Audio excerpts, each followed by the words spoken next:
Il ne saurait y avoir d'indépendance politique véritable sans une libération économique effective. C'est dans cet esprit que le pouvoir révolutionnaire a pris différentes mesures de nationalisation touchant les assurances, les banques, le commerce extérieur et, le 6 mai 1966, l'ensemble du secteur minier que l'étranger continuait d'exploiter sur le territoire national. La gestion de ce vaste patrimoine de l'Algérie fut confiée à la Société nationale de recherche et d'exploitation minière, née au lendemain de la nationalisation. Avant la nationalisation, l'Algérie, certes, avait un vaste secteur minier, mais qui, en quelque sorte, depuis l'indépendance, était en stagnation, sinon végété, parce qu'il était exploité essentiellement, pour ne pas dire pour l'ensemble, par des sociétés étrangères qui opéraient en Algérie et qui se souciaient peu de l'avenir du secteur minier.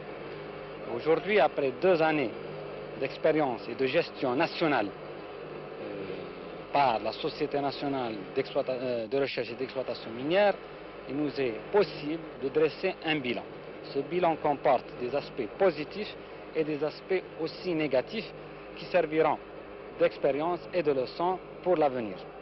Nous pouvons dire qu'au lendemain de la nationalisation, nous sommes heurtés à d'énormes problèmes sur le plan technique, sur le plan commercial et sur le plan de la recherche. Heureusement, au lendemain de la nationalisation, le gouvernement et les autorités algériennes ont pris leurs dispositions pour que nous ne subissions pas le goulot d'étranglement que constitue le manque de commercialisation. Et c'est grâce à l'aide du gouvernement et des autorités algériennes que le secteur minier a pu se maintenir en activité au lendemain de la nationalisation, de telle sorte que depuis mai 66, pas un jour, pas une mine n'a été fermée, même pas un jour. Ce qui fait, si l'on considère l'ensemble du secteur minier qui groupe près de 9000 ouvriers, nous pouvons dire que depuis 2 ans, pas une seule mine n'a fermé un seul jour, et c'est grâce au départ à l'effort du gouvernement, c'est ensuite grâce à l'effort des cadres et surtout grâce à l'abnégation, l'esprit d'abnégation et de sacrifice des travailleurs qui ont consenti des sacrifices importants et qui ont promis de maintenir la production au niveau où elle était, sinon à un niveau supérieur. Nous pouvons dire que les difficultés de 66 ont pu être vaincues grâce au gouvernement, grâce à l'effort collectif des travailleurs et des cadres, mais depuis 67, nous assistons à une reprise nette de l'activité du secteur minier, en ce sens que durant l'année 67, nous avons enregistré une nette amélioration sur le plan de la commercialisation, puisque nous avons pu enregistrer l'essentiel de notre production dans le domaine minier, que ce soit les non-ferreux pour lesquels il ne se pose pas de difficultés ni de problèmes, et surtout pour le minerai de fer. Et durant l'année 67, nous avons pu commercialiser plus de 3 millions de tonnes, dont près de 2,5 millions pour la seule mine de Louinza. Aujourd'hui, nous nous trouvons dans la mine de Louinza, qui constitue en quelque sorte le fleuron de la Société nationale de recherche et d'exploitation minière, parce que Louinza, c'est l'une des mines les plus importantes, c'est la plus importante, puisqu'elle groupe 2700 ouvriers, puisqu'elle fait une exploitation de l'ordre de 3 millions de tonnes. Cette mine, dont le directeur général de la SONAREM, M. Tahar Hamdi, souligne l'importance, est située à 150 km au sud de Annaba. Laissons le soin à l'ingénieur divisionnaire mine Idir de nous la présenter. Quand on parle de la mine de Louinza, il est important de préciser qu'il s'agit en fait de 2 mines. La mine de Louinza proprement dite, qui constitue la grande mine, et puis la mine de Bouqadra, qui se trouve à 30 km au sud de Louinza, qui est une petite exploitation, mais dont le destin est intimement lié à la mine de Louinza. Il faut ajouter à ces 2 mines le port, donc les installations d'embarquement de minerais qui se trouvent à Annaba. Oui, voulez-vous nous parler à présent des caractéristiques et des méthodes d'exploitation du gisement de Louinza même? Les caractéristiques du gisement de Louinza, ainsi d'ailleurs que les caractéristiques du gisement de la mine de Bouqadra, sont pratiquement identiques. Le gisement de Louinza s'est formé à la fin du secondaire, à l'étage de l'Aptien.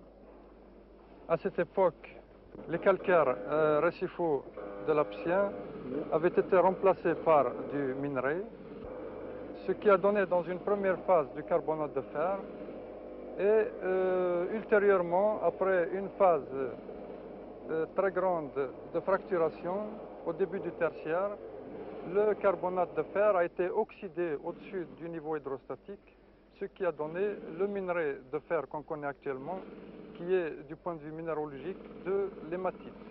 C'est une hématite massive, très poreuse, qui est très appréciée par les utilisateurs, c'est-à-dire les hauts-fournistes.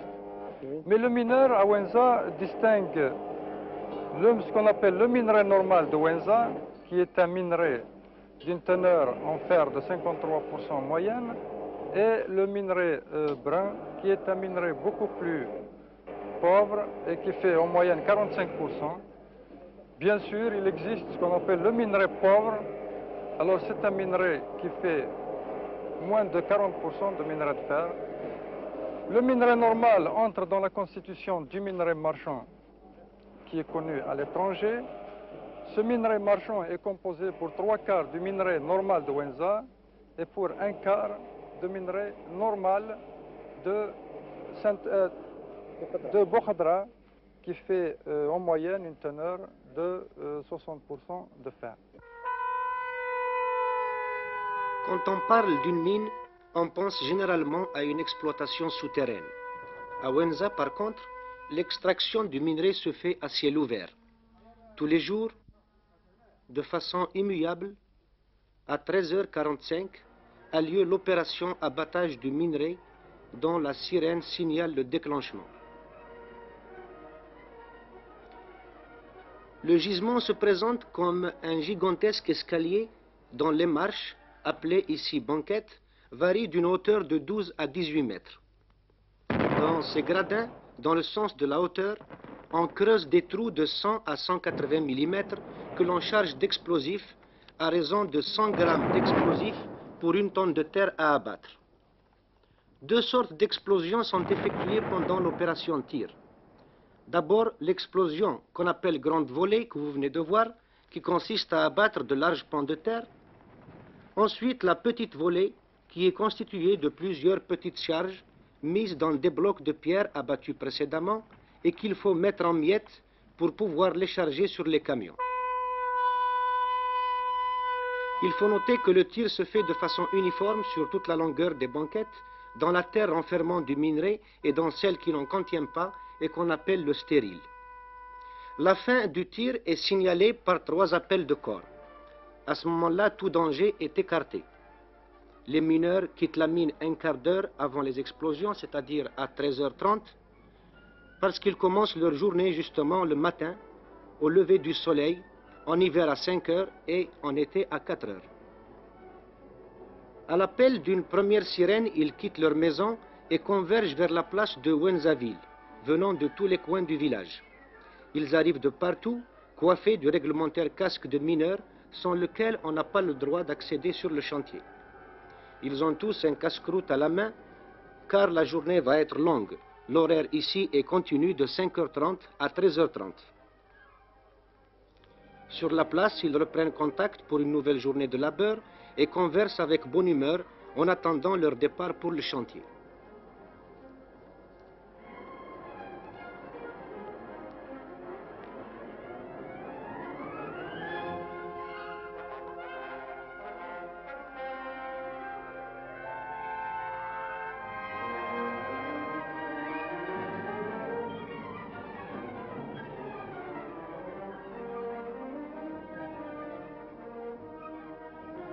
Ici, à Wenza, tout est organisé et minuté. Ainsi, à 5h30, la sirène lance un nouvel appel. C'est alors le signal de se rendre sur les chantiers. Les mineurs prennent place sur des gros camions chargés de leur transport et puis les véhicules s'ébranlent vers la mine.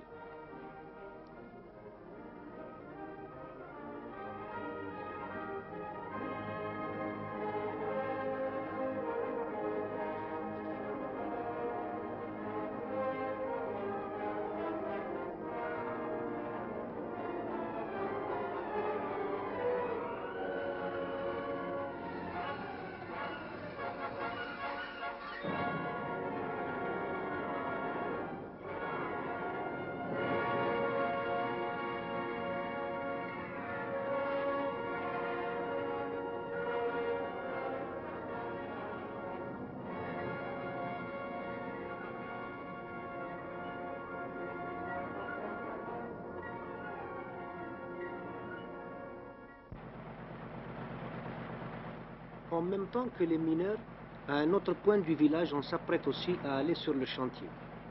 1 heure auparavant, les moteurs de ces gros camions sont mis en marche pour chauffer, pendant que les conducteurs et les mécaniciens procèdent aux ultimes vérifications. Pour le chauffeur aussi, une rude journée commence. Lorsqu'il prend place dans sa cabine, il sait qu'il n'en sortira que 8 heures plus tard, 8 heures pendant lesquelles il n'aura pour seul compagnon que le bruit assourdissant de son puissant moteur. Il lui faudra aussi faire appel à tous ses réflexes pour bien tenir en main son véhicule, tout en limitant les pertes de temps qui diminueraient le rendement. Lorsqu'on arrive sur le chantier, il faut en effet donner le meilleur de soi-même. C'est grâce à cet effort soutenu des travailleurs que la mine de Luenza enregistre une production supérieure à celle jamais enregistrée à ce jour. Aussi veille-t-on soigneusement aux conditions de sécurité.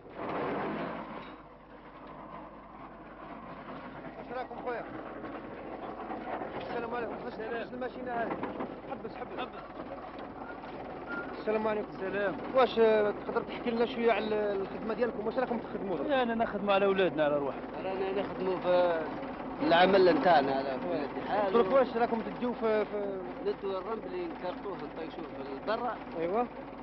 ونجو ندو المينير ندوه لاتريمي. وقتاش بديتوا الخدمه؟ واش من ساعه بديتوا؟ نتمسوا على 5:30 نتاع الصباح. 5:30 بديتوا؟ نتمسوا على 5:30 نستريحوا على 1:30 على 1:30. شحال عندكم وانتم تخدموا؟ انا عندي 22 سنه ماشي في 23 سنه. ماشي 23 وانت؟ انا عندي 10 سنين وداخل الحاج. شحال عندك انت تخدم في المينا هنا؟ راه عندي 21 سنه. ايه وشحال لازم باش تدي لانتريت ديالك؟ الانتريت ندي عليها 55 سنه. يعني كي يوصلوا في عمرك؟ في العمر 55 نخرج الانتريت. تخرج اوتوماتيك يعني؟ اوتوماتيكمون. ودرك شحال عندك في عمرك؟ راه اليوم عندي 50 سنه. مازال يعني من 5 سنين 5 سنين ان شاء الله الا قعدنا حيين نخرجوا ان شاء الله. وانت السيد؟ عندي 23 سنه خدمه. 23 سنه خدمه هنا في المينا؟ نعم. دايم هنا في الونزه؟ دايم في المنزل. وشحال درك في عمرك؟ عمري 46 سنه. مازال عندك يعني مازال تزيد مازال واحد 9 سنين هكذا. 9 سنين. Bien, voici donc deux mineurs qui descendent du chantier.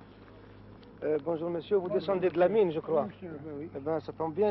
Est-ce qu'on peut vous poser quelques questions sur le Oui, travail? Normalement oui. Oui? Oui, non.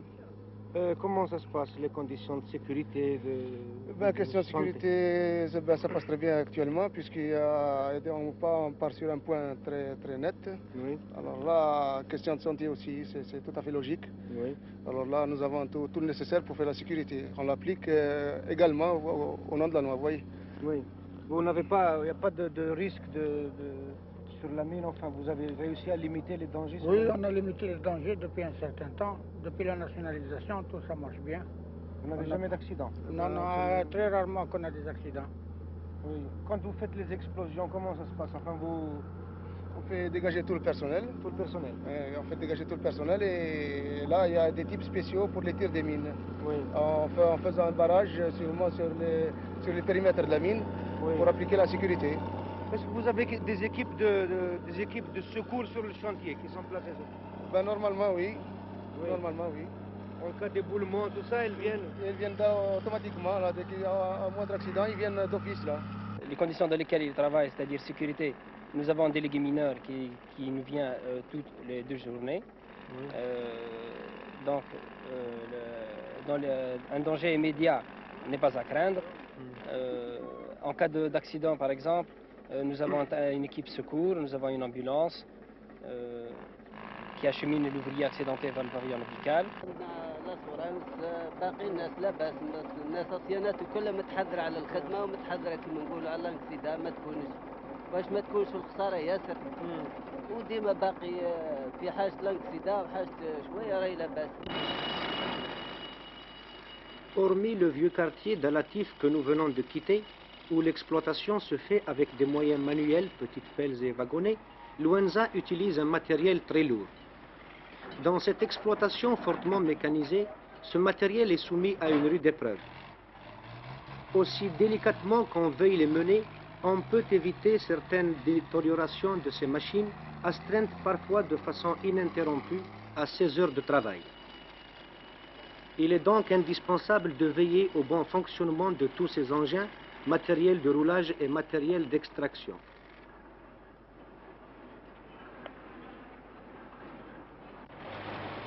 Pour cela donc, Luenza dispose d'un grand atelier de réparation grâce auquel des camions vieux de 16 ans continuent de rouler dans les meilleures conditions.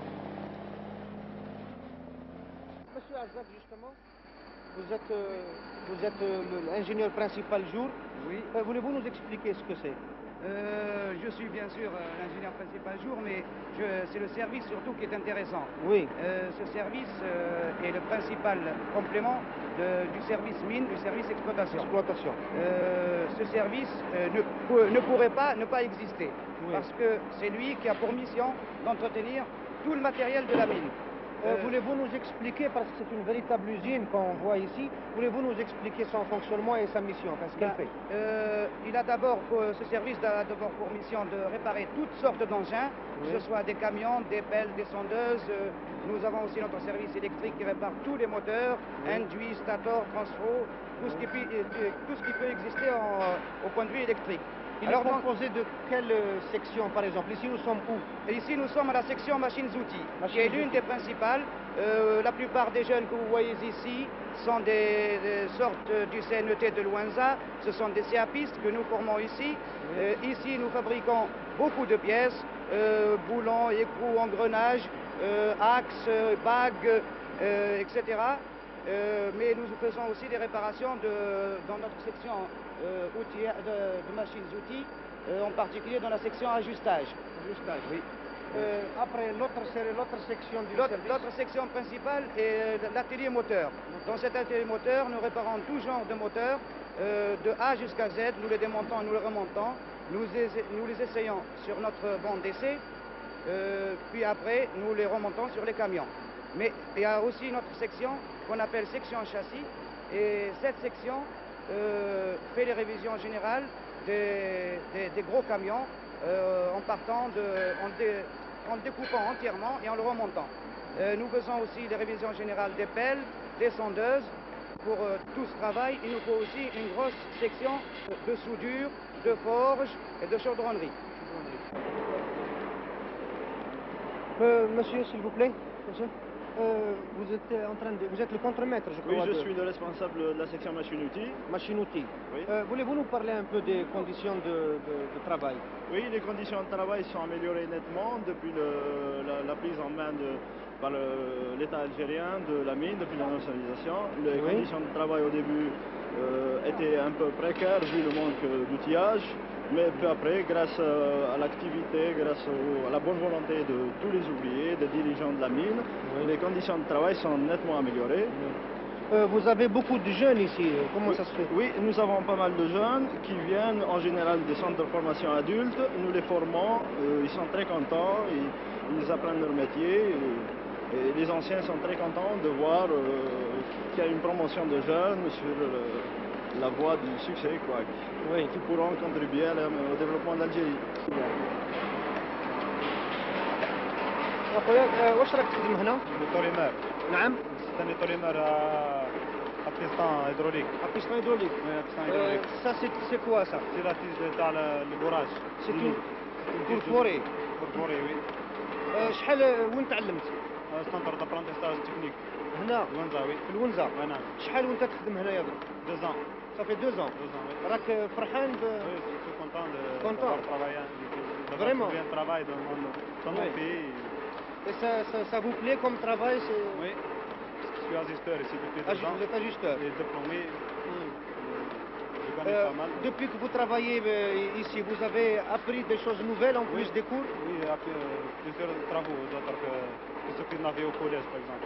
Oui. Je ne trouve pas des pièces aussi grosses que maintenant, parce que pratiquement on fait des pièces petites.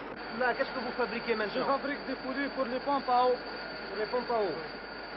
Où avez-vous appris à travailler? Au CNT de Luenza, à l'école d'apprentissage. À l'école d'apprentissage. Avez-vous des problèmes particuliers, par exemple, pour le personnel, pour la formation? Oui, nous avons des problèmes particuliers parce que la plupart de ces jeunes viennent de sortir de l'école et nous les formons. Et au bout d'un certain nombre d'années, 2 ou 3 ans, quand ils sont bien formés, ils nous quittent, hélas, pour aller dans les grandes villes. Oui. Enfin, souhaitons qu'il reste chez vous à l'avenir, puisque maintenant la mine est nationalisée. Ben, j'espère et je crois que depuis 1966, nous avons une certaine stabilité dans le personnel. Cette stabilité résulta de l'importante action de promotion sociale entreprise dès le lendemain de la nationalisation, assure à la mine un fonctionnement dans les meilleures conditions. La bonne atmosphère qui en est résultée a développé la conscience professionnelle des travailleurs qui veillent avec le plus grand soin sur le matériel qui leur est confié. Ainsi, tous les jours, vers 14 heures, les camions Berlier et Euclide assurant le roulage du minerai sont passés à la station-service où ils sont soumis aux opérations de graissage et de vidange. Ces véhicules de plus de 300 chevaux, d'une consommation de 15 litres de gasoil à l'heure et dont certains en 6 vitesses, 4 avant et 2 arrière, sont entretenus par 450 ouvriers. Avant d'être graissés et vidangés, ils sont lavés à jet d'eau puissant pour être débarrassés de la poussière couleur de rouille qui y adhère.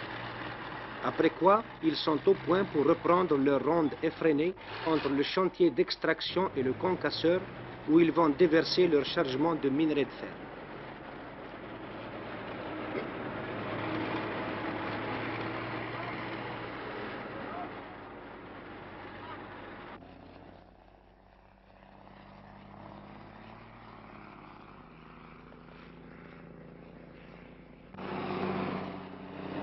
C'est à partir du concasseur que commence le long circuit du minerai vers des ports lointains. 2 camions peuvent en même temps vider leur cargaison dans le concasseur. Ici également, il faut que le chauffeur fasse rapidement sa manœuvre, actionne sa benne, décharge et reparte pour laisser la place au suivant.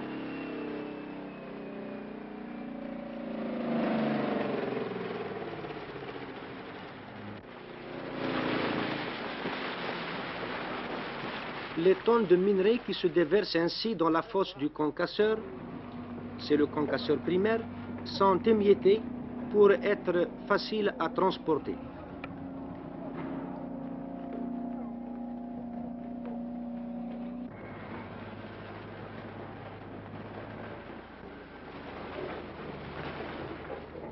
Du concasseur primaire donc, qui le réduit à la maille de 25 cm, le minerai retombe sur un transporteur à courroie, c'est-à-dire un tapis roulant, qui le conduit au concasseur secondaire où il est taillé à une dimension encore plus petite. Dans ce second concasseur, il est repris par un autre transporteur à courroie qui l'achemine vers le stock et la trémie de la gare d'embarquement.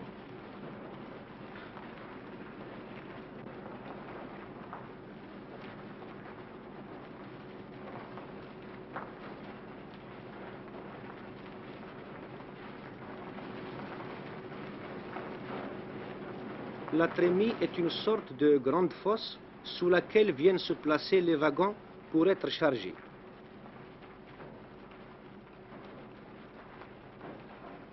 Lorsque le wagon a reçu sa charge de 60 tonnes de minerai, il est tiré par un système de câbles et placé sur la voie où le convoi est en formation. Au total, la mine de Louenza possède en propre 270 wagons minéraliers.